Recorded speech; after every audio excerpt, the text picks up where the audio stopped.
Silicon city ಬೆಂಗಳೂರಿನಲ್ಲಿ love sex ದೋಖಾ ಕೇಸ್ಗೆ ಸಂಬಂಧಪಟ್ಟಂತೆ ಒಂದಿಷ್ಟು ಬೆಳವಣಿಗೆಗಳಾಗ್ತಾ ಇರುವಂಥದ್ದು.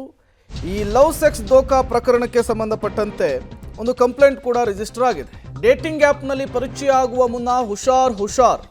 ಡೇಟಿಂಗ್ ಆ್ಯಪ್ನಲ್ಲಿ ಪರಿಚಯ, ಸೆಕ್ಸ್ ದೋಖಾ, ಮದುವೆಯಾಗೋದಾಗಿ ನಂಬಿಸಿ ಅತ್ಯಾಚಾರ ಮಾಡಿರುವಂತಹ ಆರೋಪವೊಂದು ಕೇಳಿ ಬಂದಿದೆ. ಮಡಿವಾಳ ಪೊಲೀಸ್ ಠಾಣೆಯಲ್ಲಿ ಸಂತ್ರಸ್ತೆಯೊಬ್ಬರು ಇದೇ ವಿಚಾರಕ್ಕೆ ದೂರನ್ನು ಕೊಟ್ಟಿದ್ದಾರೆ.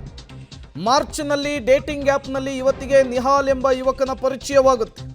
ಪಾರ್ಟಿಗೆ ಅಂತ ಕರೆಸಿ ಜ್ಯೂಸ್ನಲ್ಲಿ ಮದ್ಯವನ್ನು ಬೆರೆಸಿ ಅತ್ಯಾಚಾರವನ್ನು ಮಾಡಿರುವಂತಹ ಆರೋಪ ಕೇಳಿ ಬಂದಿದೆ. ಮೇನಲ್ಲಿ ಗರ್ಭಪಾತವನ್ನು ಮಾಡಿಸಿರೋದಾಗಿ ಯುವತಿ ಆರೋಪವನ್ನು ಮಾಡಿದ್ದಾರೆ. ಹಾಗಾಗಿ ಈ ಡೇಟಿಂಗ್ ಆ್ಯಪನ್ನು ಬಳಸೋರು, ಸೋಷಿಯಲ್ ಮೀಡಿಯಾದಲ್ಲಿ ಆಕ್ಟಿವ್ ಆಗಿರೋರು ಸ್ವಲ್ಪ ಎಚ್ಚರಿಕೆಯನ್ನು ವಹಿಸಬೇಕಾಗುತ್ತೆ. ನಿಹಾಲ್ ಹುಸೇನ್ ಅವರ ಫೋಟೋವನ್ನು ಒಂದು ಕಡೆ ಗಮನಿಸ್ತಾ ಇದ್ದೀರಿ. ಇವರ ಮೇಲೆ ಈಗ ಲವ್ ಸೆಕ್ಸ್ ದೋಖಾ ಆರೋಪ ಕೇಳಿ ಬಂದಿರುವಂಥದ್ದು. ಮದುವೆಯಾಗೋದಾಗಿ ನಂಬಿಸಿ ವಂಚನೆ ಮಾಡಿದ್ದಾರೆ ಅನ್ನುವಂತಹ ಆರೋಪ ಕೇಳಿ ಬಂದಿದೆ. ಡೇಟಿಂಗ್ ಆ್ಯಪ್ನಲ್ಲಿ ನಿಹಾಲ್ ಹುಸೇನ್ ಅವರ ಪರಿಚಯ ಯುವತಿಗಾಗುತ್ತೆ. ಆ ಸ್ನೇಹ ಪ್ರೀತಿಗೆ ತಿರುಗುತ್ತೆ. ಅದಾದಮೇಲೆ ಇಬ್ಬರ ಭೇಟಿಯಾಗಿ ಪಾರ್ಟಿಗಾಗಿ ಹೋಟೆಲ್ನಲ್ಲಿ ಭೇಟಿಯಾದಂತಹ ಸಂದರ್ಭದಲ್ಲಿ ಈ ಅತ್ಯಾಚಾರ ಆಗಿದೆ ಅನ್ನುವಂತಹ ಆರೋಪವನ್ನು ಯುವತಿ ಮಾಡಿದ್ದಾರೆ. ಮತ್ತಷ್ಟು ಡೀಟೇಲ್ಸ್ ಕೊಡ್ತಾರೆ ನರಸಿಂಹಮೂರ್ತಿ, ನೇರ ಸಂಪರ್ಕದಲ್ಲಿ ಜಾಯಿನ್ ಆಗಿದ್ದಾರೆ. ನರಸಿಂಹಮೂರ್ತಿ, ಬೆಂಗಳೂರಿನಲ್ಲಿ ಲವ್ ಸೆಕ್ಸ್ ದೋಖಾ ಪ್ರಕರಣ ವರದಿಯಾಗಿರುವಂಥದ್ದು, ಈ ಕೇಸ್ನ ಹಿನ್ನೆಲೆ ಏನು, ಜೊತೆಗೆ ಯುವತಿ ಆರೋಪಿಸ್ತಾ ಇರುವಂತಹ ಯುವಕ ಯಾರು, ಆತನ ಹಿನ್ನೆಲೆ ಏನು ಅಂತ ಹೇಳಿ.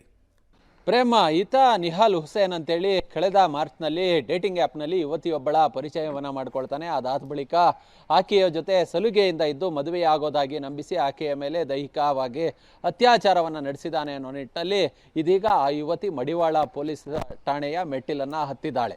ಅಂದರೆ ಮದುವೆಯಾಗೋದಾಗಿ ನಂಬಿಸಿದ್ದಾನೆ, ಈ ನಡುವೆ ಮದುವೆ ಆಗಿಲ್ಲ, ನಾನು ಕೇಳಿದಂತಹ ಸಂದರ್ಭದಲ್ಲಿ ನನ್ನ ಮೇಲೆ ಮೃಗೀಯವಾಗಿ ವರ್ತನೆಯನ್ನು ತೋರಿದ್ದಾನೆ, ನನ್ನ ಮೇಲೆ ಹಲ್ಲೆಯನ್ನು ನಡೆಸಿದ್ದಾನೆ, ಈತನ ಮೇಲೆ ಕಾನೂನಿನ ಕ್ರಮವನ್ನು ತೆಗೆದುಕೊಳ್ಬೇಕು ಅನ್ನೋ ಮಟ್ಟಿಗೆ ಯುವತಿ ಠಾಣೆಗೆ ದೂರನ್ನು ಕೊಟ್ಟಿದ್ದಾಳೆ. ಅದಲ್ಲದೆ ನಿನ್ನನ್ನು ಮದುವೆ ಆಗೋದಾಗಿ ನಂಬಿಸಿ ಅತ್ಯಾಚಾರವನ್ನು ನಡೆಸಿ ಅದಲ್ಲದೆ ಒಮ್ಮೆ ಅವಾರ್ಷನ್ ಕೂಡ ಮಾಡಿಸಿದ್ದಾನೆ ಅನ್ನೋ ಮಟ್ಟಿಗೆ ಇದೀಗ ಆ ಯುವತಿ ಆರೋಪವನ್ನು ಮಾಡ್ತಿದ್ದಾಳೆ. ಯಾವಾಗ ಈಕೆ ಠಾಣೆಯ ಮೆಟ್ಟಿಲನ್ನು ಹತ್ತಿದ್ಲು ಆ ಸಂದರ್ಭದಲ್ಲಿ ಮತ್ತೊಂದು ಪ್ರಕರಣ, ಅಂದರೆ ಇದೇ ರೀತಿಯಾದಂತಹ ಒಂದು ಪ್ರಕರಣವನ್ನು 2023ರಲ್ಲೂ ಕೂಡ ಆಕೆ ಮತ್ತೊಬ್ಬ ಯುವಕನ ಮೇಲೆ ಕಂಪ್ಲೇಂಟನ್ನು ಕೊಟ್ಟಿದ್ಲು.